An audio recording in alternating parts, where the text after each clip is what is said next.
Stella and Griffin first met each other in their first year of college. The two had instantly become good friends, and it wasn't long before they realized they were truly made for each other. In a way, you could call it love at first sight. Stella and Griffin got married, and life was nothing but bliss. They had a grand wedding where both of their families celebrated in joy. Soon the two bought their first home. Stella spent the days decorating the house and arranging the new furniture, while Griffin would be out at work. Griffin would have very little free time ever since the two bought the house. Oftentimes he would be working overtime, and sometimes he didn't even take a day off on the weekends. Stella understood that they had to pay off a huge loan on the house, and she tried to make it easy for her husband. She always had dinner ready on the table, but every night she would end up falling asleep waiting for Griffin to return. When Griffin would be home late at night, he wouldn't wake Stella up anymore. He'd just heat up the food and eat all alone in the kitchen. Things were like this for quite some time now. Griffin barely had time to talk, and when he would be home, he would be tired from work. Stella started to feel her husband was being distant and unloving. She started to doubt whether Griffin still felt the same way as he used to when they first met. One of these days, Stella thought she would test her husband out and see how he would react if she were to tell him that she was leaving him. She knew she wouldn't be able to pull it off if she spoke to him up front, so she decided to write him a letter. She took out a pen and a paper and wrote how she was tired of him and didn't want to live with him anymore. She folded it up and left it on the bedside table.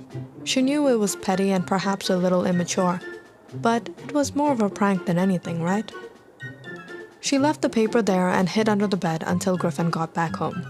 She was anxious to see him read it and hear an outraged response. He would barge out the door searching for her, she was sure. Eventually, her husband came home and saw the letter placed on the table and read it. After a few moments of silence, he scribbled something on the paper.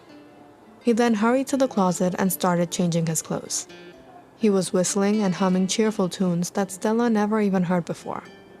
He seemed overjoyed and excited, rather than heartbroken and upset. Stella was incredibly hurt, and all she wanted to do was cry. She held her breath, trying not to let out a noise from under the bed. She couldn't believe what she was seeing. But things only got worse. Griffin picked up his cell phone and called up a number. Stella listened to him as he began chatting with someone. "Hey babe, I'll be there as soon as I can. I'm getting changed right now. And guess what? I have good news. That fool finally realized I was cheating on her. She left.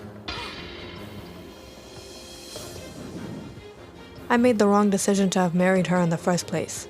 I just wish I met you earlier. See you at the restaurant, sweetheart." Griffin hung up, grabbed his keys, and went out the door. After some time, Stella heard the front door shut. Griffin had left. She burst out in tears and climbed out from under the bed. She stumbled to read what her unfaithful husband had written. She wiped her tears from her eyes and blinked through her blurry vision. It read, "I could see your feet under the bed, you idiot. I'm going out to buy bread. I'll be back in a jiff." Click on the subscribe button and check out more awesome videos on our channel. And don't forget to press the bell icon because you know it's interesting.